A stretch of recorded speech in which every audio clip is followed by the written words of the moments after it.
Here's a simple story. It's August 1953. Iran has a democratically elected prime minister named Mohammad Mosaddegh. He nationalizes Iran's oil industry and tells Britain and America that Iranian oil belongs to Iran. Shortly after, protests erupt in the streets of Tehran. The military turns on him. He's arrested and thrown under house arrest for the rest of his life. The Shah assumes full control. Order is restored. Simple, right? A leader overreached, the people pushed back. Democracy corrected itself. Except that's not what happened. This wasn't organic. Those protesters paid. The military officers who turned bribed. The newspaper stories painting Mosaddegh as a communist threat to Islam planted. The entire operation was coordinated from a CIA safe house in Tehran, codename Operation Ajax. Britain's MI6 was in the room. The goal was never stability, it was oil contracts and control. The tactic? Make a foreign-engineered coup look like the will of the people. The long-term consequence? The Shah's brutal rule lasted 26 years and produced exactly the anti-Western revolution the operation claimed to prevent. They built the fire with their own hands. This wasn't a one-time improvisation. It was a test run, and once it worked, they ran it again on different continents in different decades with different jurisdictions. What you're about to see isn't a collection of historical incidents, it's a repeating pattern. A system, a playbook. In the summer of 1954, a series of bombs went off across Egypt, post offices, cinemas, an American library in Cairo. The targets were Western, and the message seemed clear. Radical Egyptian groups were turning violent, the country was destabilizing, and foreign powers had every reason to stay on high alert. That was the message, it just wasn't the truth. What actually happened was that the bombs had been planted by Israeli intelligence operatives, not Egyptian radicals, not communists, Israeli agents running a deliberate covert network inside a foreign country, setting off explosions designed to be blamed on someone else entirely. The operation was called Operation Susanna. The goal was to make Egypt look dangerous and ungovernable, to give Britain a justification to keep its troops stationed in the Suez Canal zone rather than withdraw. Create the chaos, point at your enemy, let the world react to the story you wrote. The operation fell apart when operatives were caught. Egypt put them on public trial. Israel denied everything and kept denying it for 50 years. The government didn't formally acknowledge the operation until 2005, when the surviving agents were given medals of honor. Half a century of denial, then medals. The fallout didn't just damage Egypt-Israel relations, it fed directly into the tensions that produced the Suez Crisis, a conflict that redrew the power map of the entire Middle East. One fabricated bombing campaign, consequences that echoed for decades. This is what a false flag actually costs, not just the match, but everything the fire torches along the way. By the late 1940s, the CIA and British intelligence had decided that Albania, the smallest, most isolated communist state in Europe, was vulnerable. The plan was straightforward on paper. Train Albanian exiles who had fled the regime, parachute them back into their own country, let them build an internal resistance network, collapse the government from within, quietly, with no Western fingerprints on it. Wave after wave of agents went in. Wave after wave were captured or killed, almost immediately after landing, with a precision that should have raised alarms much sooner than it did. It wasn't bad luck, it was a leak at the very top. A senior British intelligence officer named Kim Philby was coordinating the operation from Washington. He was one of the most trusted figures in Western intelligence, experienced, well-connected, deeply embedded. He was also passing every operational detail directly to Moscow.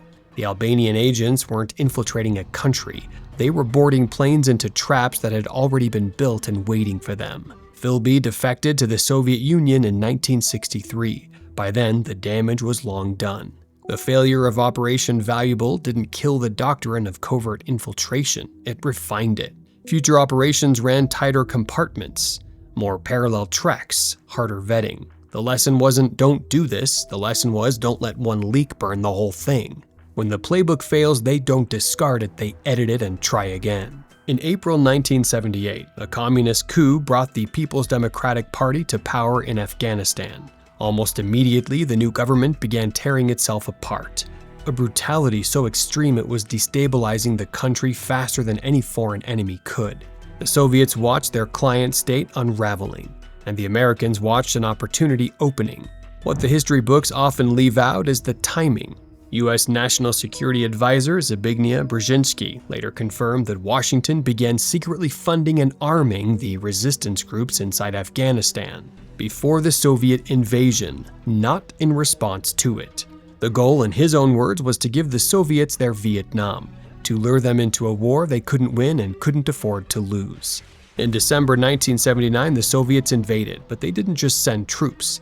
On the night of the invasion, Soviet special forces stormed the presidential palace in Kabul and killed Hafizullah Amin, their own supposed ally, whom they no longer trusted.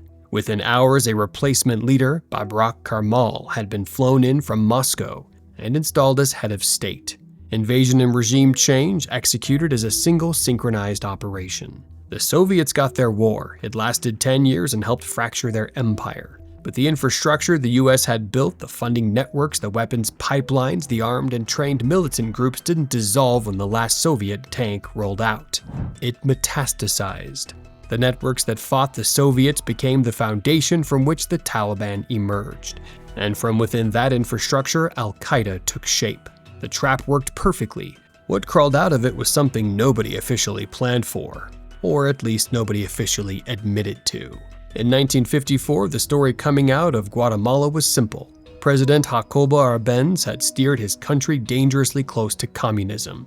The military, reflecting the will of a concerned population, had stepped in to restore order. A threat had been neutralized. Except Arbenz hadn't invited the Soviets in. What he had done was pass land reform legislation requiring the government to purchase unused land from large corporations, at the value those corporations had declared on their own tax filings, and redistribute it to landless farmers.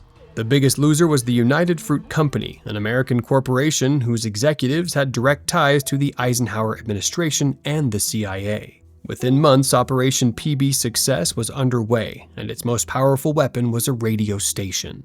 The CIA set up a clandestine broadcast called Radio Liberation with one purpose: to manufacture the psychological collapse of a government still standing. It announced military defections that hadn't happened, troop advancements that didn't exist, a regime already crumbling while the regime was still intact. Guatemalan officers, convinced by voices on a radio that the fight was over, gave up before it began. Arbenz resigned. A CIA-preferred military figure took control. The operation lasted 72 hours. What followed lasted generations, decades of military dictatorship, a civil war, state-sponsored massacres estimated to have killed over 200,000 people at the hands of governments the US helped install, armed, and declined to condemn. The lesson is unsettling. You don't need to win the war on the ground if you've already won it in people's minds. Control the information, rewrite the reality, and collapse becomes inevitable. Let's place it all side by side. Iran, manufacture a popular uprising that never existed, make the coup look like democracy. Egypt, plant the bombs yourself, blame your enemy, let the world react to a lie. Albania, insert covert agents to collapse a government from within, and when it's compromised, learn, tighten, and run it again. Afghanistan, eliminate the unpredictable leader, install the controllable one, and bleed your rival by engineering the war they walk into. Guatemala, don't just act on reality, control the story until reality bends to match it. These aren't relics, these are techniques tested across decades, refined after every failure, redeployed with better tools and cleaner deniability. The false flag didn't retire in 1954. Narrative manipulation didn't end with a radio transmitter in the jungle. Covert proxy networks didn't dissolve when the Cold War did. The names of the operations change, the technology improves, the justifications get updated for whatever the current moment demands. But the architecture underneath stays the same. This is not history you study to understand the past. This is a playbook you study to understand the present. Because if it worked before, why would it stop working now?